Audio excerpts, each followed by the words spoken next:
si Ederlyn para buhayin ang kanyang anak na si Denden na naiwan sa Bacolod. Subalit nawala ng komunikasyon si Ederlyn sa kanyang pamilya. Dito na nagsimulang magdilim ang mundo ng mag-ina.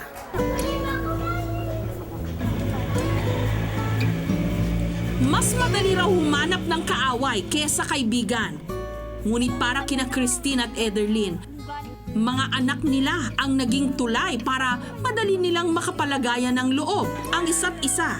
Nagkakilala kami nung nagpasukan sa yung mga anak namin. Pumasok ng daycare. Magkaklase yung mga anak namin. Lalaki kasi anak niya, babae sa akin. Magkaibigan. Kasi pagka may katulad nung graduation, meron silang intermission number. Sila yung magkapares. Malalim na nga raw ang samahan ng dalawa. Tumatayo silang pangalawang ina para sa anak ng isa't isa. Nung time na yung anak ko naglalaban-laban for first honor, nung time na yun may trabaho kami pareho ng asawa ko. Siya yung gumabay sa anak ko. Ayan, sobrang natouch ako doon. Takbuhan din ni na Christine at Ederlyn ang isa't isa, maging sa mga personal nilang problema. Katulad nung minsan nagbukas ako ng problema ko tungkol nga sa magulang ko. Napaiyak ako sa harapan nila. Yun nga, yung parents niya pala ay 13 years na silang hindi nakikita. Bukod doon, meron pala siyang 2 anak na nandun pa. Sa likod ng masasayang ngiti na ipinapakita ni Ederlyn sa kaibigang si Christine, meron pala itong mga dinaramdam. Kwento ni Ederlyn sa kaibigang si Christine, taong 1990 nung ipinadala siya ng kanyang ina dito sa Maynila para mamasukang kasambahay. Kasi yung una kong naging asawa parang irresponsable. Nakikita kasi ng nanay ko yung sitwasyon namin kasi malapit lang kami sa kanila nangungupahan. Nakikita niya na naghihirap ako doon sa una kong asawa. Kaya sabi niya, kung gusto mo, padala ka Maynila, mamasukan ka. Ngunit kahit malayo sa pamilya at anak, hindi naman agad naputol ang kanilang ugnayan. May komunikasyon pa kasi kami noon kasi bali yung magulang nung amo ko, taga Bacolod rin. Kaya pagka nagbakasyon kami roon, napapauwi rin ako sa amin. Pero walang nakuhang kahit anong sagot si Ederlyn mula sa kanyang asawa.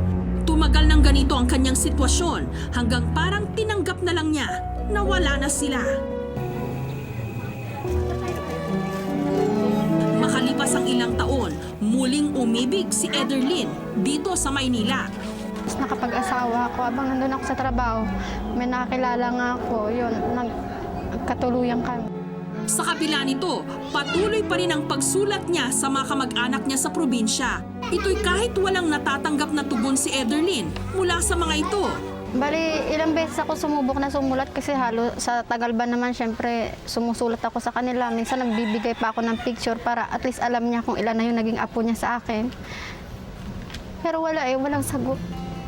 Hindi nila sinasagot. Hindi ko alam kung natatanggap nila o hindi. Kaya ngayon, abot langit ang pag-aalala niya sa kanyang pamilya. Lalo na sa naiwan niyang anak na may diferensya pa man din daw sa paningin, na noon, 4 na taong gulang pa lang. Nag-aano na kasi kayo. Magsi-17 na siya sa niya birthday.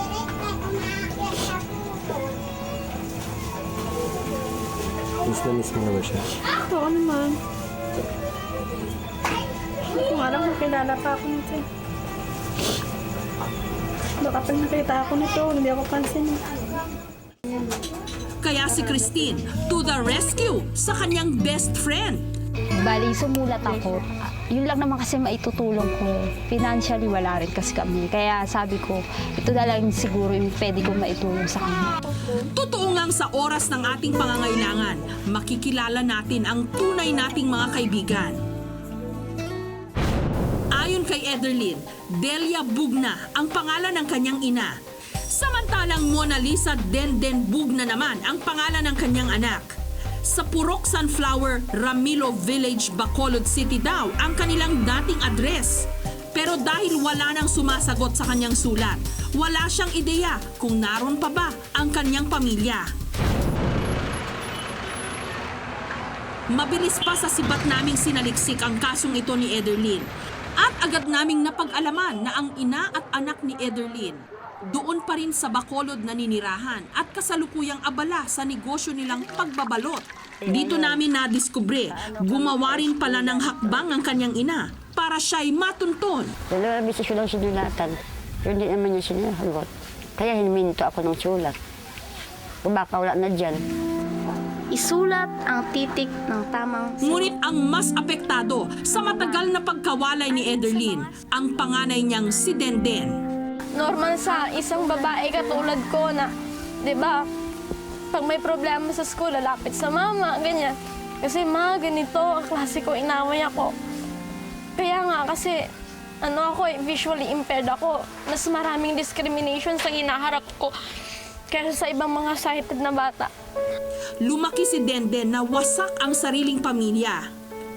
Kaya ganun na lang ang inggit niya sa iba. Siyempre, mahirap siya. Unang-una, pag nakikita mo yung ibang pamilya na sumasama, namamasyal, isa silang buong pamilya, siyempre, di ba, nakakainggit. Hindi mo rin daw masisisi si Denden kung meron siyang hinanakit sa ina. Sa mga oras na kailangan ko siya, wala po siya. Sa mga saya na nararamdaman ko, wala po siya. Sa mga konting maliliit po na tagumpay na nadaanan ko sa buhay ko, sa munting pagkakataon ng buhay ko na sana nandun siya, ngumingiti para sa akin. Wala po siya. Sa kabila nito, pilit pa rin daw niyang pinaniniwala ang kanyang sarili na mahal pa rin siya ng taong nagluwal sa kanya. Alam ko, sa loob mo, mahal na mahal mo rin kami. Pero hindi lang sapat na malaman namin. Kailangan iparamdam mo rin sa amin yun na mahal mo kami. Para at least ma-prove namin sa sarili namin. Sa mundo ni Denden na halos hirap niyang maaninag ang liwanag, umaasa siyang sana muli niyang makita ang kanyang ina.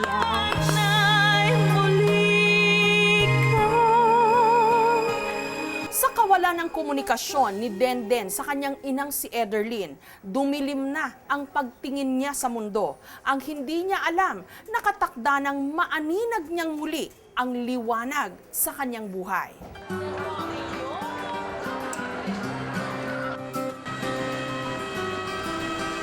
Hindi na namin hinayaang bumapang pa ang oras.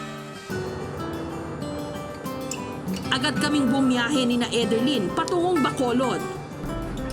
Sa biyahe pa lang, halatang hindi mapalagay si Ederlyn. Parang nandito lang sila eh. Malapit lang dito. Naghalo yung takot tsaka yung excite. Kasi nandun yung baka hindi ako makilala ng anak ko tsaka nandun din yung excitement dahil makikita ko na sila. Lahat ng mga kapatid ko, nanay ko tsaka tatay ko. Nung mga sandali namang yon, abalang-abala ang maglola sa pagtingin ng mga lumang larawan ni Ederlyn. Hindi nila inasahan ang isang paparating na bisita na halos 13 taon nilang hinintay.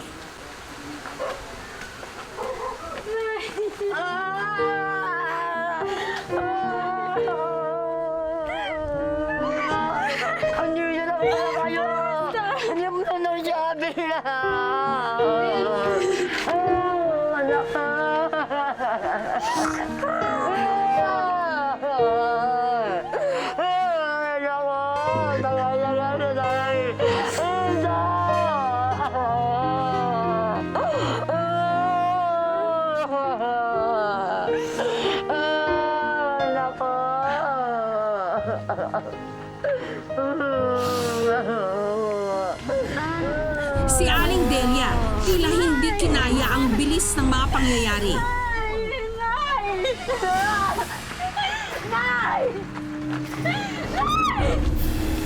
May tubig!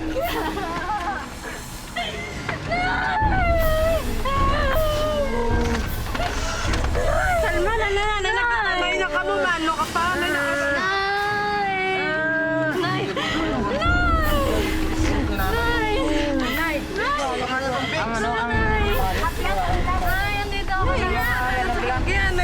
Tapos hindi ba namin alam na Andito na ako, Nay!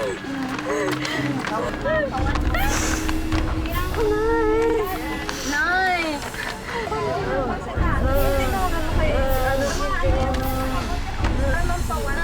Nay!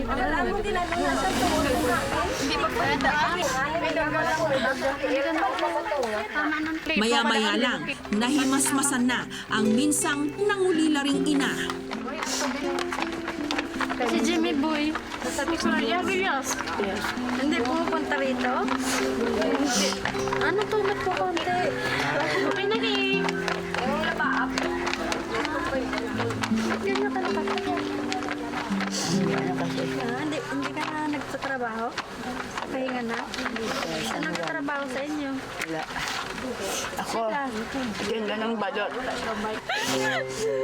Nay, sorry ah. Sorry. Kasi nag-asawa pa ako ulit eh, di ba? Kasalanan ko yun. Kasalanan ko, di ako nakikinig sa'yo eh.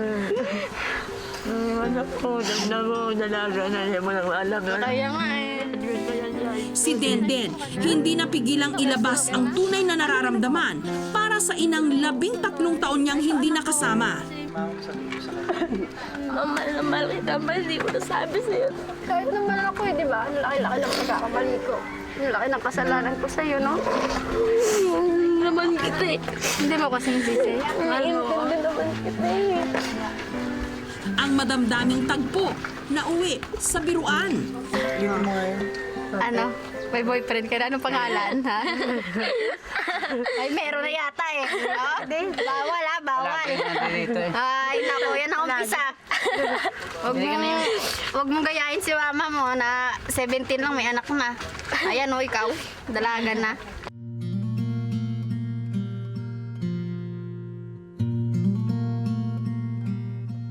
Gaano nga ba kalalim ang salitang pagkakaibigan na ang pangungulila ng isang kaibigan handa mong hanapan ng kasagutan? Ito ang pinatunayan ni Christine kay Ederlyn. Dahil ang munti niyang pagmamalasakit, napakalaking bagay naman na para sa pinakamatalik niyang kaibigan.